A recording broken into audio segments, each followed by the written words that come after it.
Hola, bienvenidos y bienvenidas a la cuarta clase de teoría de la computación. En las clases anteriores estuvimos viendo máquinas de Turing como modelo de cómputo, es decir, como manera de definir qué significa que una función sea computable, como manera de definir qué significa que un lenguaje sea decidible o como manera de definir que un lenguaje sea semidecidible. Pero además de las máquinas de Turing hay otros modelos de cómputo, o sea, hay otras maneras de definir qué significa que una función sea computable o que un lenguaje sea decidible o que un lenguaje sea semidecidible. Y en la clase de hoy vamos a ver algunas alternativas, o sea, como se imaginarán o como seguramente ya saben, hay un montón de modelos de cómputo alternativos a las máquinas de Turing.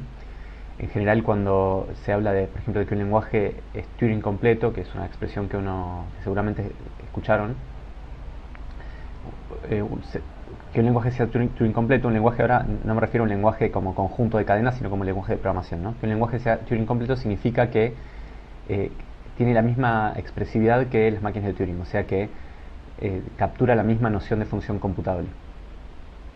Hay un montón de modelos, uno de ellos son las máquinas de Turing, otros son los que vamos a ver en esta clase, otro por ejemplo que seguramente conocen es el cálculo lambda. Eh, Cualquier lenguaje de programación que ustedes usan en sus vidas cotidianas también podría ser una manera alternativa de definir un modelo de cómputo. Quizás no sería una manera matemáticamente minimalista, o sea, porque los lenguajes de programación que uno usa en la vida cotidiana son muy complejos y eso hace que sean útiles, pero hace que sea difícil, por ejemplo, demostrar propiedades matemáticamente acerca de ellos. Bueno, y vamos a empezar estudiando dos variantes de máquinas de Turing. Son las máquinas de Turing multicinta y las máquinas de Turing no determinísticas. Entonces empecemos por recordar la definición formal de máquina de Turing. Una máquina de Turing era una 7 upla que tenía un alfabeto, o sea, un conjunto finito de símbolos, que era lo que llamamos el alfabeto, que era el conjunto de símbolos con el que se escribe la entrada. Después teníamos un conjunto gamma, que era el conjunto de símbolos de cinta, y sabíamos que el conjunto de símbolos del alfabeto estaba incluido en el conjunto de símbolos de cinta, y además que el conjunto de símbolos de cinta incluía un símbolo que llamábamos vacío, blanco. Blanco lo llamábamos para un no vacío. La máquina de Turing siempre tiene un conjunto de estados de manera similar a un autómata finito, por ejemplo. Tiene una función de transición, que ahora vamos a detallar su tipo, digamos, su dominio y su codominio. Tiene un estado inicial, tiene un estado de aceptación y tiene un estado de rechazo. La función de transición delta, o sea, delta refiere directamente el dominio y el codominio. En cada momento la máquina de Turing está parada sobre un estado, digamos, el cabezal está posicionado sobre un estado, perdón, está en algún estado y está posicionado sobre una posición de la cinta, entonces está leyendo un símbolo de cinta. Y en una transición lo que hace es va a parar a otro estado, que puede ser el mismo o puede ser diferente, sobreescribe lo que había en esa posición de la cinta con otro símbolo de cinta, que de vuelta puede ser el mismo o puede ser diferente, y además hace un movimiento hacia la izquierda o hacia la derecha. Entonces esta función nos devuelve una L o una R también, indicando si el cabezal se mueve hacia la izquierda o hacia la derecha.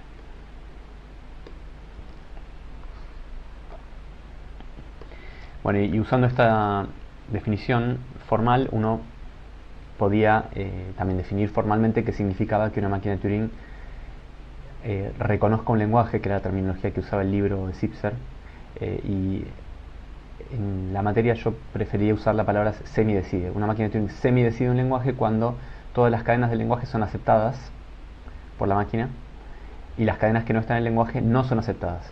Pero eso no significa que sean rechazadas. Que no sean aceptadas significa que la máquina de Turing puede rechazarlas o también que puede entrar en un ciclo y no terminar.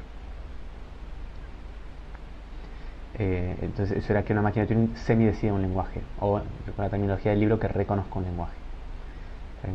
Yo prefiero usar la terminología semidecide para contrastarla con que una máquina de Turing decide un lenguaje. Que decide un lenguaje significa que todas las cadenas del lenguaje son aceptadas y todas las que no están en el lenguaje son rechazadas. Entonces en la nomenclatura que usamos, semidecide y decide, está evidenciado el hecho de que decidir es una noción más fuerte, ¿no?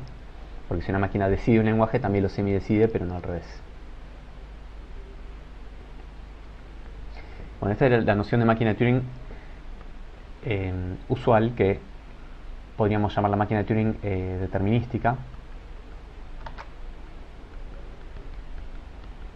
y de una sola cinta.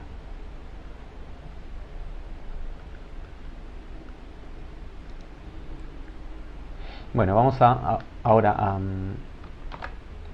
pasar a ver las máquinas de Turing de multicinta.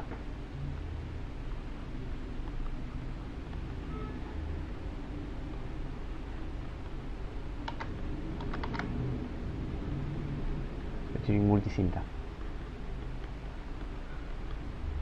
Entonces la idea es que, como quizás se imaginan, en una máquina de Turing multicinta, en lugar de haber una sola cinta, hay muchas cintas. Entonces voy a dibujar acá muchas cintas. Y ¿cuántas cintas hay? Bueno, digamos que hay k cintas. Ese número es fijo. También podría ser arbitrariamente grande, pero para una máquina de Turing multicinta en particular, ese número de k es fijo. Y en cada cinta, cada cinta tiene su propio contenido, es independiente de los demás. Y además, cada cinta tiene su propio cabezal, que está posicionado en alguna posición, y la posición puede ser distinta en cada cinta. O sea, los cabezales se pueden mover de manera independiente. Cuando queremos ver si la máquina de Turing acepta, por ejemplo, o rechaza una cadena, lo que hacemos es escribirla en la primera cinta.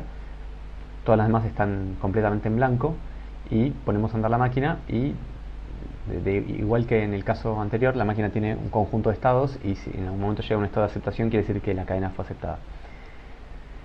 Entonces, formalmente es una 7 upla, igual que antes, o sea, tiene la misma estructura que antes, tiene un conjunto de símbolos de alfabeto, un conjunto de símbolos de cinta, un conjunto de estados, una función de transición, un estado inicial Q0, un estado de aceptación QAccept y un estado de rechazo QReject. Y lo que cambia es el dominio y el codominio, o digamos el tipo, entre comillas, de la función de transición. La función de transición delta ahora recibe un estado, porque la máquina siempre está posicionada en un estado, y además recibe k símbolos de cinta, porque lo que puede hacer la máquina es mirar cuál es el contenido de las k cintas. Entonces vamos a recibir k símbolos de cinta. Entonces eso lo voy a decir así como gamma a la k, ¿no? Porque vamos a recibir una k upla donde cada elemento de la k upla es un símbolo de gamma.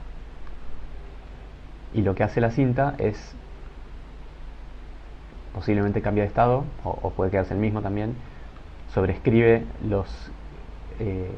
las k posiciones de las k cintas. O sea, en cada cinta puede sobrescribir la posición donde estaba el correspondiente cabezal.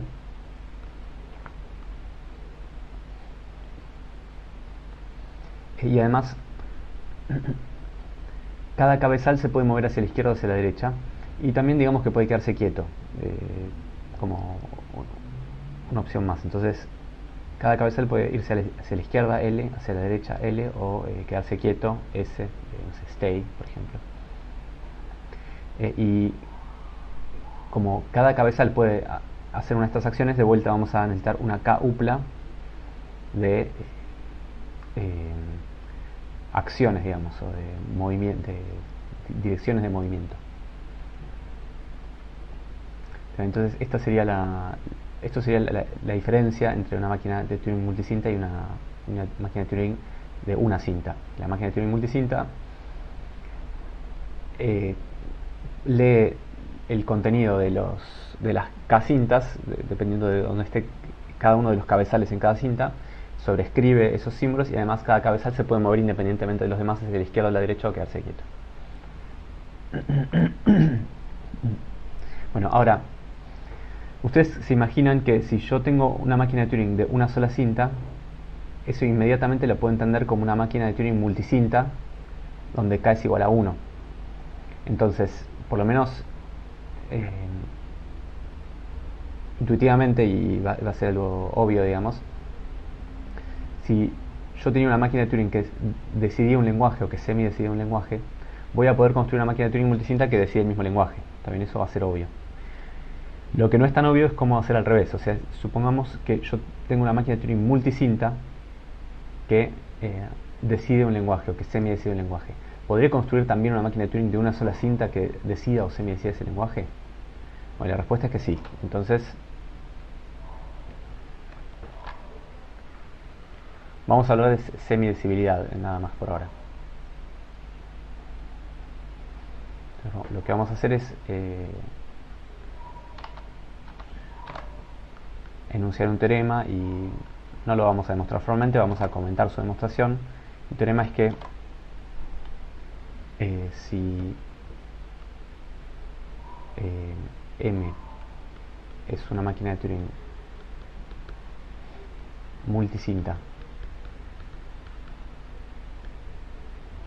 que semidecide un lenguaje L,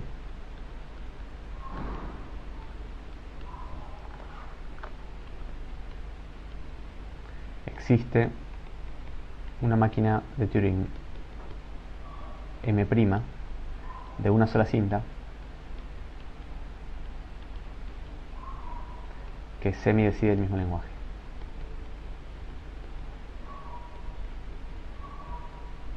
El mismo lenguaje L, digamos, que semidecide L, voy a poner así directamente.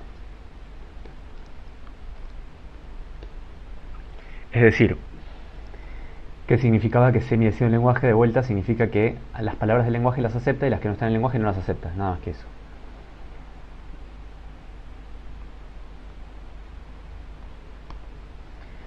Bueno, entonces la idea es la siguiente. Yo tengo una máquina M que va a tener sus K-cintas.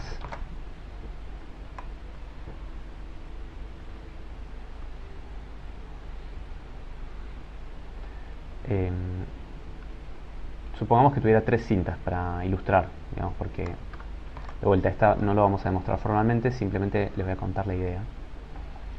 Supongamos que tuviera 3 cintas, entonces como ejemplo,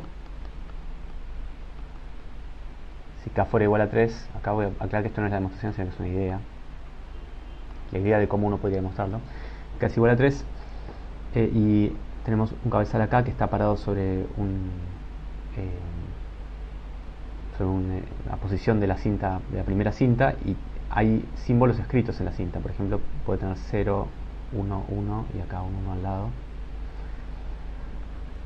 Acá podemos tener otro cabezal que puede estar en otra posición, digamos, que puede estar parado sobre un 1 y el costado tiene un 0 y el costado tiene un 0 y el costado tiene un 0 y a la derecha tiene un 1. Y podríamos tener por acá otro cabezal que tenga acá 1, 1, 1, 0. Bueno, y lo demás del resto de la cinta supongamos que está en blanco por el momento. O sea, lo que acá dibujo en naranja significa que está todo en blanco. O sea, eso significa que está relleno con símbolos así, ¿no? Símbolos blancos. No los dibujo porque si no va a quedar muy sobrecargado el dibujo. Bueno, lo que vamos a hacer es construir una máquina M' que va a tener una única cinta.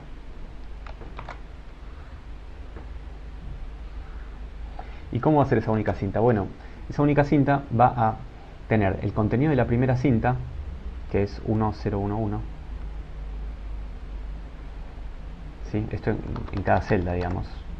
Va a tener 1, 0, 1, 1.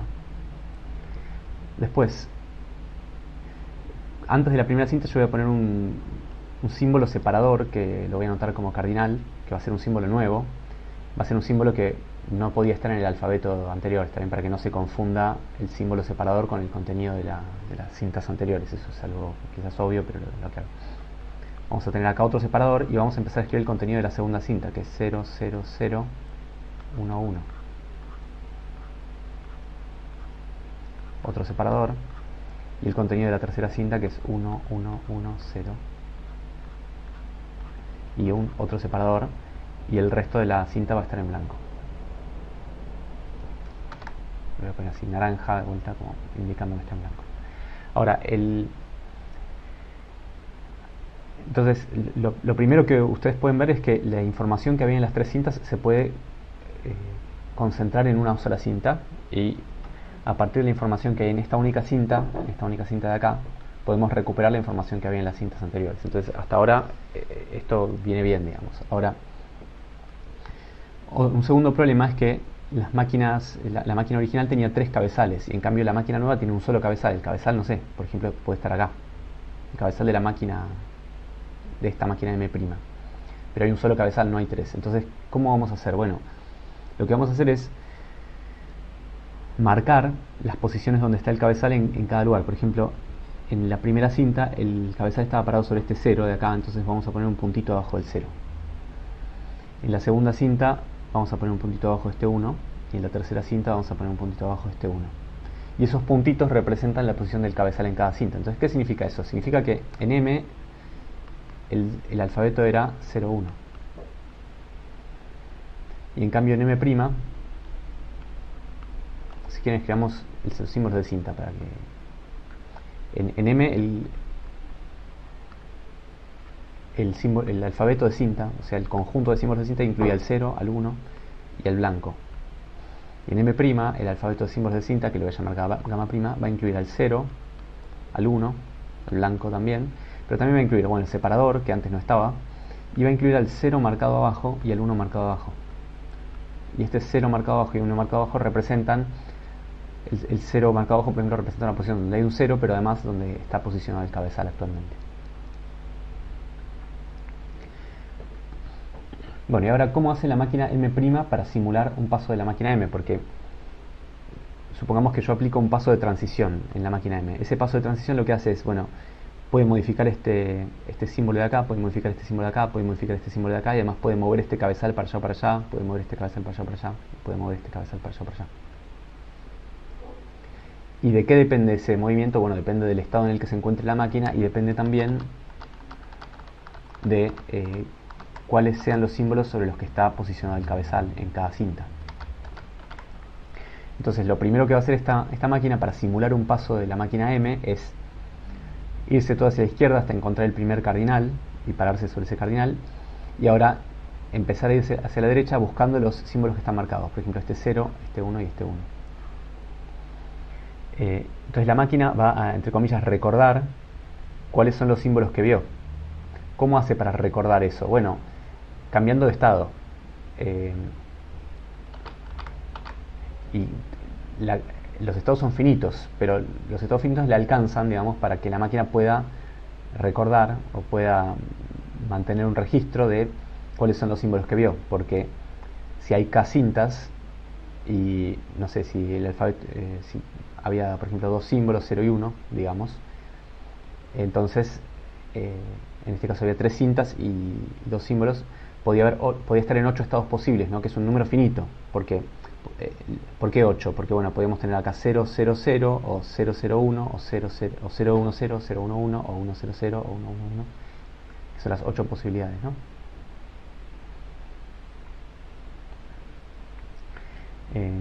Entonces, una vez que la máquina hizo toda una pasada revisando qué símbolos había en cada una de las cintas originales, ¿no?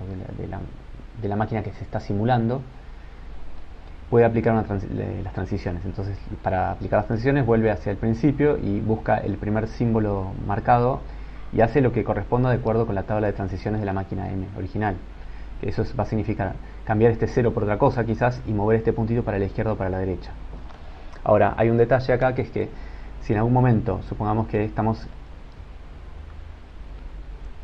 cabezal llegó acá, y este cabezal se tenía que mover hacia la izquierda. Bueno, acá creo que me olvidé de algo. Lo digo antes de seguir, que es que esto me lo olvidé yo, perdón. También el cabezal de cada una de estas cintas puede estar parado sobre un lugar en blanco. Está bien, eso me olvidé de decirlo, disculpen. O sea, porque acá nada impediría que en la segunda cinta, por ejemplo, el cabezal esté acá, en un lugar donde hay blancos, que es un posible símbolo de la cinta. Entonces, si el cabezal de la máquina M' llegó a estar posicionado sobre este 1 con un puntito y tiene que aplicar una transición que mueve el cabezal de esta máquina hacia la izquierda, lo que debería hacer es mover este puntito hacia la izquierda.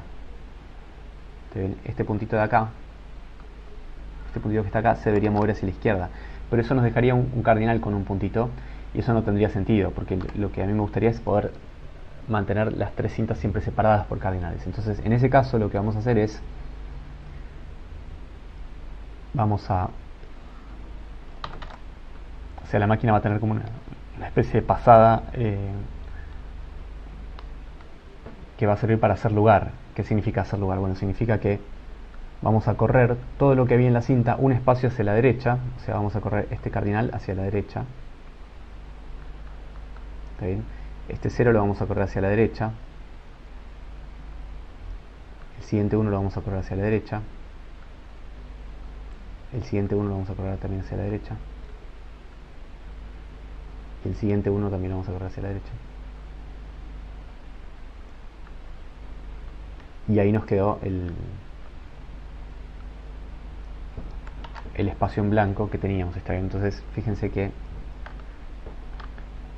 antes la cinta decía 1, 1, 1, 0 y ahora dice blanco 1, 1, 1, 0 con el cabezal puesto sobre blanco. Eso sería como que este cabezal como el cabezal de esta máquina se haya movido un espacio hacia la izquierda. ¿Está bien? Bueno, más o menos esa es la idea. La demostración formal es muy larga, digamos. O sea, si uno quiere escribir esto bien, lleva un montón de trabajo. Pero lo que importa es que se crean que eso se puede hacer.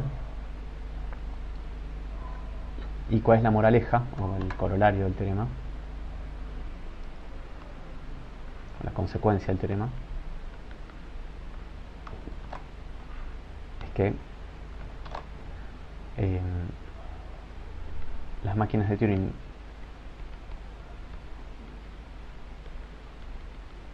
de una cinta tienen el mismo poder expresivo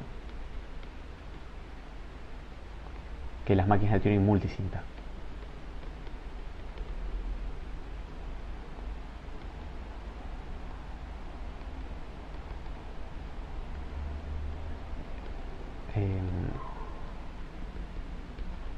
¿Qué significa eso?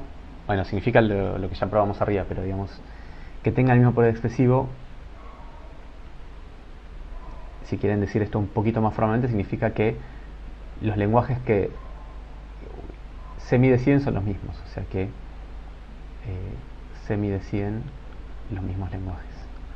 Y también deciden los mismos lenguajes, ¿está bien? Eso no lo probamos recién, pero también es cierto eso.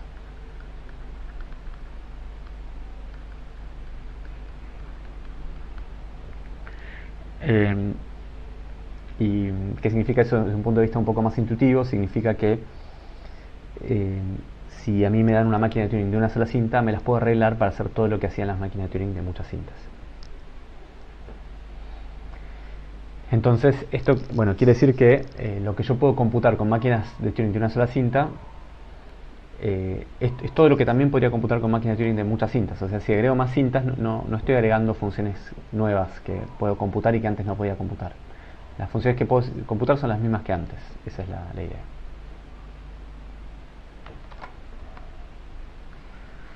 ¿Okay? Bueno, entonces esa es una variante de máquina de Turing, que es la máquina de Turing multicinta. Veamos otra variante ahora, que es las máquinas de Turing no determinísticas.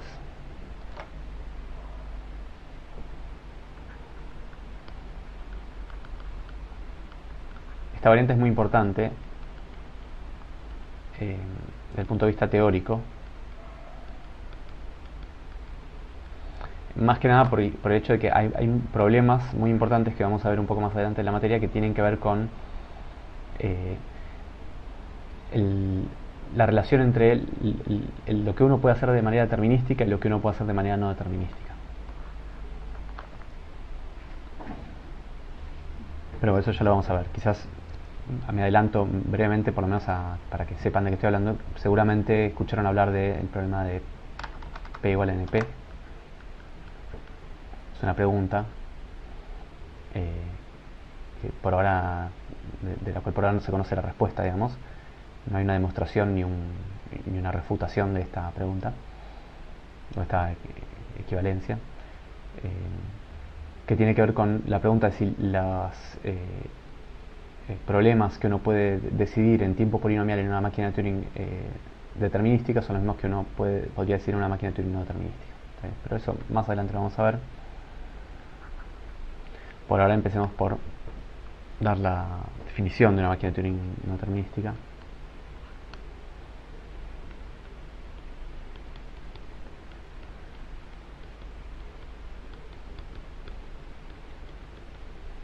Una máquina de Turing no determinística es, igual que antes, una 7-upla que tiene un conjunto de símbolos del alfabeto, un conjunto de símbolos del cinta, un conjunto de estados, una función de transición, un estado inicial Q0, un estado de aceptación QAccept y un estado de rechazo QReject.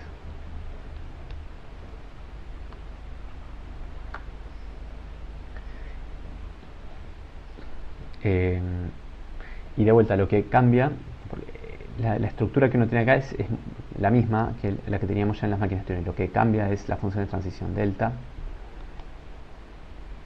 Su dominio es el mismo que antes, o sea, cuando estoy usando una máquina de Turing no determinística, digamos, o cuando está ejecutándose una máquina de Turing no determinística, en cada momento está posicionada en un estado o está en algún estado posible y mirando el símbolo de actual sobre el que está posicionado el cabezal en la cinta. Estas máquinas tienen una sola cinta, ¿no? Y ahora voy a copiar primero lo que pasaba con la máquina de Turing determinística, que es que en una máquina de Turing determinística yo llegaba a un estado, sobreescribía lo que había en la cinta y me movía hacia la izquierda o hacia la derecha. Bueno, ahora en una máquina de Turing no determinística yo voy a devolver un conjunto de un montón de tuplas de esta forma, o sea que voy a devolver un elemento de partes de este conjunto. ¿Qué significa eso? Significa que una máquina de Turing no determinística, cuando se encuentra en un estado mirando un símbolo, tiene muchas opciones, y esas opciones están dadas por los elementos de este conjunto. En realidad, cuando digo muchas, puede ser que tenga 0 opciones, o sea, puede ser que este conjunto sea vacío, eso podría pasar, o puede ser que tenga una sola opción porque este conjunto podría tener un solo elemento, o puede ser que tenga 2 opciones porque este conjunto podría tener dos elementos, o bueno, podría tener muchas más. Ese conjunto siempre va a ser finito, ¿no? Porque Q es un conjunto finito, gamma también y LR también, entonces cualquier subconjunto de un conjunto finito va a ser finito. Pero bueno, podría tener muchas opciones. Entonces, la idea es algo así. Cuando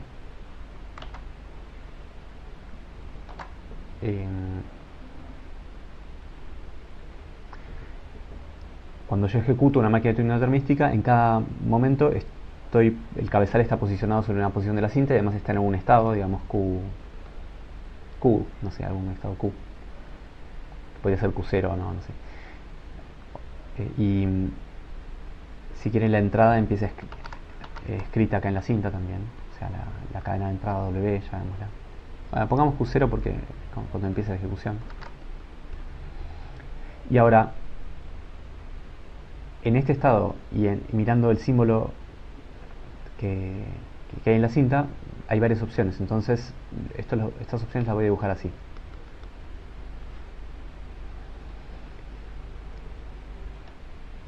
Podría ser que la máquina de Turing no determinística tome este camino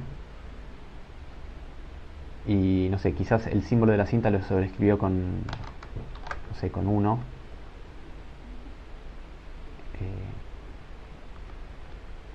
Y movió el cabezal hacia la izquierda y cambió el estado Q3. Esa es una opción. Otra opción podría ser que dejó la cadena de entrada tal como estaba y movió el cabezal hacia la derecha y cambió el estado Q1. Esa sería otra opción, por ejemplo. Bueno, y no sé, podría hacer otras cosas, qué sé yo, podría quedarse quieto el cabezal. Bueno, quieto no, porque en estas máquinas no se puede quedar quieto, se podría mover hacia la derecha, quedar en el mismo estado y cambiar lo que había acá por un 0, no sé. Bueno, ahora, desde este estado tenía 3 opciones, o tenía varias opciones. Y desde cada uno de estos estados a su vez va a haber varias opciones más, que podrían ser muchas. podrían ser pocas. Pero bueno, la cuestión es que esto va formando como una especie de árbol de opciones. Si cursaron lógica y programación, que creo que sí deberían haber cursado lógica y programación, quizás esto les recuerde al árbol de ejecución que se armaba cuando uno interpretaba un programa en Prolog, ¿no? Porque uno tenía una consulta o un goal a resolver, y el intérprete de Prolog lo que hacía era explorar este árbol, y para explorar este árbol elegía primero este camino, y si en algún momento llegaba una falla volvía atrás y elegía este camino, y cuando llegaba una falla volvía atrás y elegía este camino, y así iba recorriendo este árbol, y Prolog lo recorría en un orden de recorrido DFS, o Depth First Search.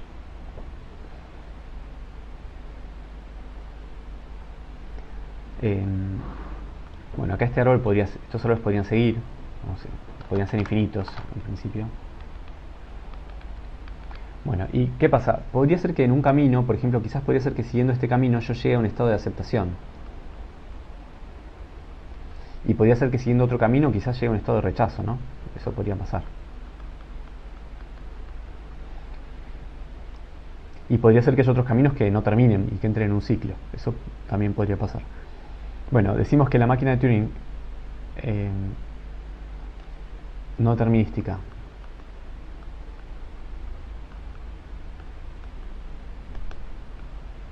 acepta una cadena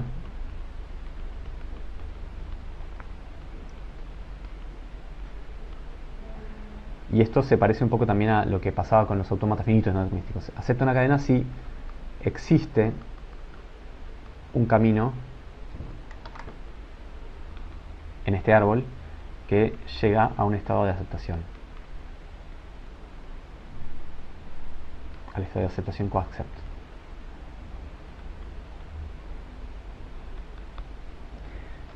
Está bien, y decimos que una máquina de Turing rechaza una cadena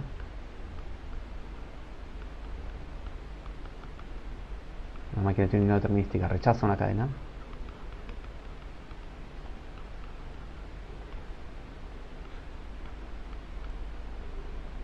Bueno, para que la rechace, tiene que ser que todos los caminos llegan al estado QReject. Entonces la realidad es si existe un camino y la hoja es si todos los caminos llegan al estado QReject.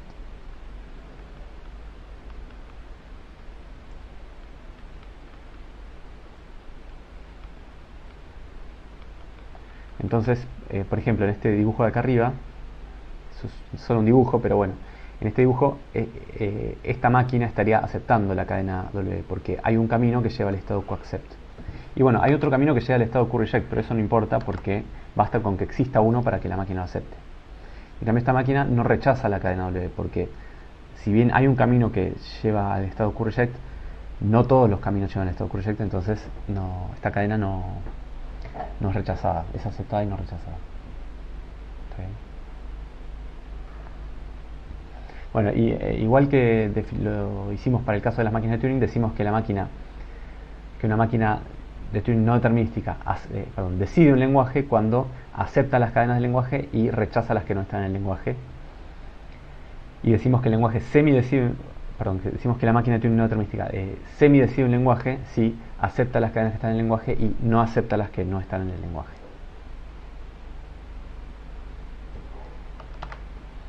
Entonces lo que podemos ver es como teorema que si... quiero hacer un comentario antes. Si uno tiene una máquina de Turing determinística, la puede pensar como una máquina de Turing no determinística, que siempre devuelve un conjunto que tiene un solo elemento. Entonces, si uno tiene una máquina de Turing determinística que decide un lenguaje, entonces también va a tener una máquina de Turing no determinística que decide el mismo lenguaje, ¿no? Porque la máquina de Turing determinística la podés entender como una máquina no determinística que no usa el no determinismo. Igual que pasaba con los autómatas finitos, determinísticos y no determinísticos, ¿no? O sea, un autómata finito determinístico siempre se podía pensar como un autómata finito no determinístico que no hacía uso de la posibilidad de no determinismo. Acá pasa lo mismo. Entonces, es obvio, digamos, que si uno tiene un lenguaje que perdón, si uno tiene una máquina de Turing determinística que decide o que semidecide un lenguaje, también va a tener una no determinística que hace lo mismo. Lo que no es tan obvio es lo contrario, ¿no? Que es que si una máquina de Turing no determinística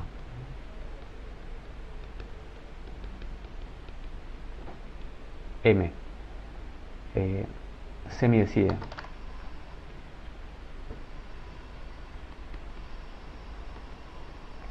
un lenguaje L, entonces va a existir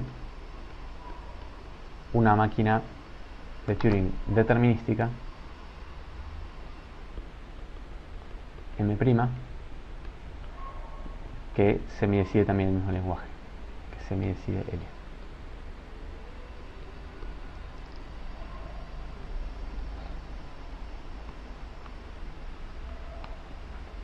Bueno, si cambian semidecide por decide, este teorema también va a seguir valiendo. O sea, si acá ponen, en lugar de semidecide ponen decide, el teorema también vale, está bien. Pero bueno, la demostración igual es similar. Lo que nos interesa es ver la idea. Y de vuelta, la demostración, igual que en el caso anterior, no va a ser una demostración formal, va a ser una idea de cómo esto se podría llegar a demostrar, porque escribir la demostración bien, con todo detalle, sería muy laborioso y largo. Entonces tenemos la máquina M. La máquina M, si yo alimento la máquina con una cadena de entrada W y empiezo en el estado Q0, bueno, se va a formar un árbol como el que teníamos antes.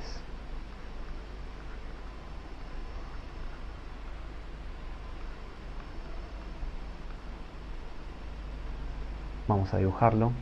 Vamos a dibujar algún árbol, digamos, como para tener una ilustración que nos ayude a entender lo que estamos haciendo, porque esto de vuelta es solo una idea, una descripción de la idea de la demostración. Entonces, a cada una de estas flechas, a cada una de estas ramas del árbol le vamos a poner un número. Entonces, a esta la vamos a llamar 1, a esta 2, a esta 3, porque son los tres hijos de este estado, de esta configuración, mejor dicho. ¿Está bien? Hay un árbol cuyos los nodos del árbol son configuraciones de la máquina.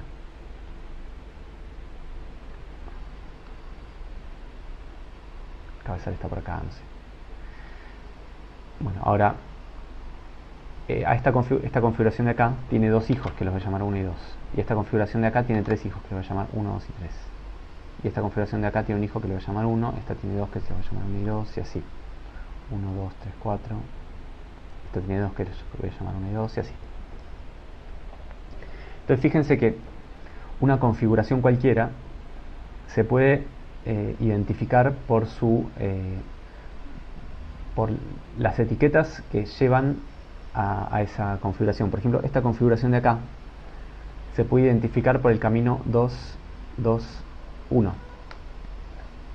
Está bien, porque si yo empiezo parado desde la configuración inicial, bajo al segundo hijo y bajo al primer hijo y llego a esta configuración de acá. Entonces este 2, 2, 1 representa este camino 2, 2, 1.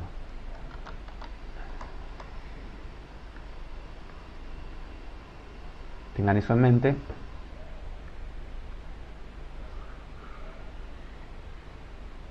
Entonces lo que vamos a hacer es vamos a construir una máquina M'.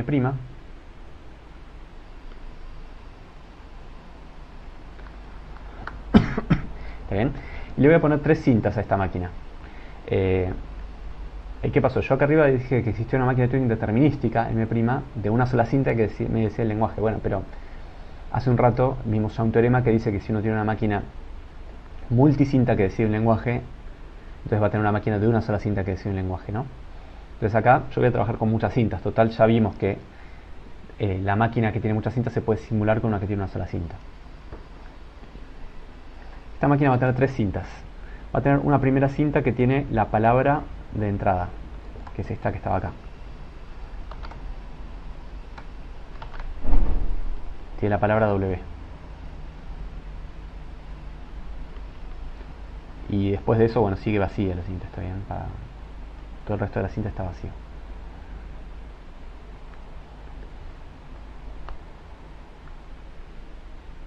Que está vacío, que está vacío. y el cabezal está acá. Esta cinta la vamos a llamar la cinta de entrada. Y esta cinta, el contenido de la cinta nunca se va a sobreescribir, siempre se va a mantener intacto. Además vamos a tener otra cinta que va a tener escrita una posición que podría ser, por ejemplo, la posición 2, 2, 1, que representa esta configuración que ya vimos acá. Esa cinta la voy a llamar posición, digamos, para darle un nombre.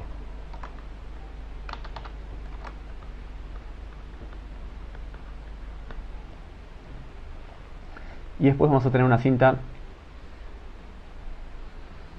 que la voy a usar como área de trabajo, digamos, la voy a llamar área de trabajo.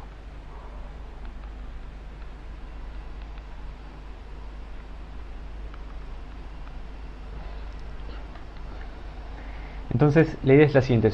Supongamos que yo elegí una posición. Todavía no dije qué vamos a hacer con estas posiciones, pero supongamos que yo elegí una, por ejemplo, la posición 2, 2, 1. Entonces, lo que puedo hacer es agarrar la cadena de entrada, copiarla al área de trabajo,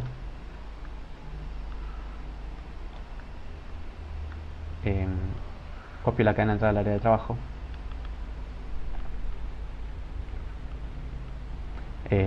y todo lo demás lo limpio, o sea, lo pongo todo en blanco. Y ahora lo que empiezo a hacer es simular lo que pasaría con la máquina de Turing M si yo ejecutara las transiciones sobre esta entrada W. Ahora, cuando estoy en esta configuración inicial yo tengo tres opciones, 1, 2 o 3, porque la función de transición me devuelve un conjunto de tres opciones. Bueno, pero yo estando acá digo, bueno, voy a elegir la opción 2. Entonces elijo esta opción y voy a modificar lo que hay bajo el cabezal, y voy a mover el cabezal correspondientemente de acuerdo con esa segunda opción. Y voy a mover este cabezal para decir que ahora avancé, digamos, o sea que ya simulé este paso de acá arriba. Ahora de vuelta, estando en esta configuración de acá, tengo tres opciones. Porque la función de transición de la máquina M, que es no determinística, me devuelve tres posibles cosas en este caso. Pero bueno, voy a elegir la segunda porque estoy parado sobre esta posición que dice quiero bajar el segundo hijo de acá. Y quedo parado sobre esta configuración y modifico la entrada, perdón, el área de trabajo la modifico y muevo el cabezal en el área de trabajo correspondientemente, de acuerdo con lo que diga esa opción. Bueno, y por último, estoy parado acá. Puedo simular ese último paso para quedar parado sobre esa configuración, de igual manera. Entonces, fíjense que la idea es que si yo tengo una posición y la entrada que está fija, lo que puedo hacer es en el área de trabajo borrar todo y simular lo que pasaría para llegar hasta la configuración, que es una posición en el árbol. ¿Está bien? Y puedo mirar si esa posición en el árbol es un estado de aceptación o no, corresponde a un estado de aceptación o no. Bueno, entonces para terminar, ¿qué es lo que puedo hacer? Bueno, lo que puedo hacer es ahora empezar a explorar todas las posiciones. ¿Cómo exploro todas las posiciones? Bueno, primero exploro la posición 1, o sea, miro, voy a tacharlo rojo.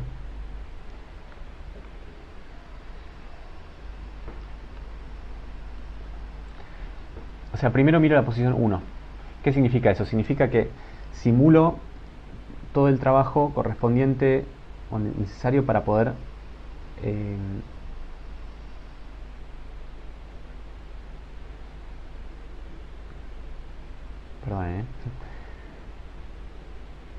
simulo la posición 1. O sea, escribo acá la posición 1 y en el área de trabajo escribo cómo quedaría la cinta si yo llegara hasta este lugar del árbol. Y me fijo si eso me da una posición de aceptación o no. Si me da una posición de aceptación, quiere decir que acepto la cadena, ¿no? Porque ya habíamos dicho que una máquina de Turing no determinística aceptó una cadena si existía un camino hacia un estado de aceptación. por otro lado, si no llego a un estado de aceptación, entonces voy a pasar a la siguiente posición. Y la siguiente posición va a ser la posición 2. Y voy a simular de vuelta todo para que el área de trabajo quede con la información que quedaría en la cinta si yo llego hasta esta configuración de acá. Y me voy a fijar si eso me da un estado de aceptación o no. Si me da un estado de aceptación, acepto la cadena, y si no, voy a seguir explorando la posición 3, que es esta de acá. Entonces ahí voy a recorrer el primer nivel del árbol, que era este de acá. Si lo acepta, bien, acepta la cadena, y si no, voy a pasar al segundo nivel del árbol y voy a pasar a la posición que sería la 1, 1. 1, 1. Y voy a empezar a explorar el segundo nivel del árbol. O sea, voy a mirar esta configuración, esta de acá, esta de acá, esta de acá, esta de acá, esta de acá, esta de acá, esta de acá, esta de acá. Y ese va a ser el segundo nivel del árbol. Si en algún momento, explorando el árbol ese por niveles, llego a un estado de aceptación, quiere decir que la cadena era aceptada por la máquina de tuning no determinística. Si no, bueno, quiere decir que no hay ningún camino que me lleve a un estado de aceptación. Fíjense que es importante recorrer el árbol por niveles, o sea, haciendo BFS o Breadth First Search, o sea, recorrido BFS. ¿Por qué es importante hacer eso? Porque si yo, en lugar de recorrer el árbol por niveles, lo empezara a recorrer, por ejemplo, DFS, o sea, si me fuera primero por esta rama, podría ser que esta rama sea infinita, porque por ese camino la máquina entra en un ciclo y no llega a un estado de aceptación, pero quizás hay otro estado de aceptación, no sé, por acá. Entonces podría pasar que yo entre en un ciclo sin nunca lograr alcanzar un estado de aceptación. De vuelta, esto es parecido a lo que pasaba en Prolog, cuando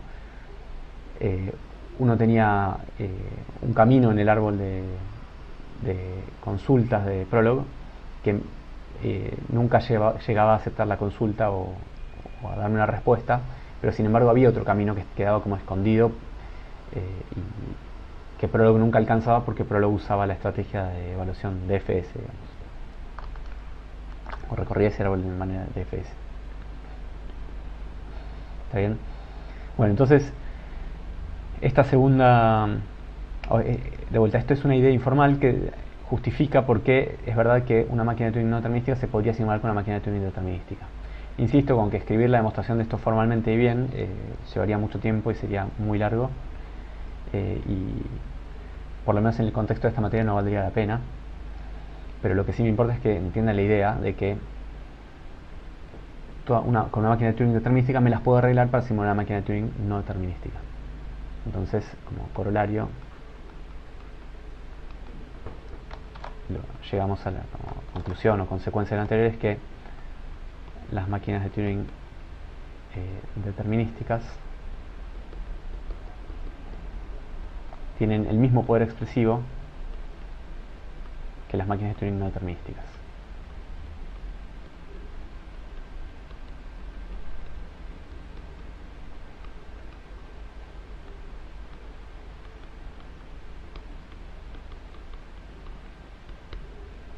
¿Está bien? Entonces, de vuelta, ¿qué significa eso? Significa que si a mí me dan una máquina de Turing no determinística y puedo computar una función usando una máquina de Turing no determinística, bueno, en realidad esa función ya la podía computar solo con una máquina de Turing determinística. Entonces no gané nada de alguna manera al tener máquinas de Turing no determinísticas. Por lo menos no gané nada desde el punto de vista de qué es lo que sí puedo computar y qué es lo que no puedo computar. Quizás desde algún otro punto de vista sí pueda ganar algo con una máquina de Turing no determinística, ¿no? Pero desde el punto de vista de lo meramente computable, o sea, cuáles son los lenguajes que puedo decidir y cuáles no, no gano nada teniendo una máquina de Turing no determinística con respecto a lo que tengo con una máquina de Turing ya determinística. Bueno, entonces con eso terminamos esta parte de variantes de máquinas de Turing.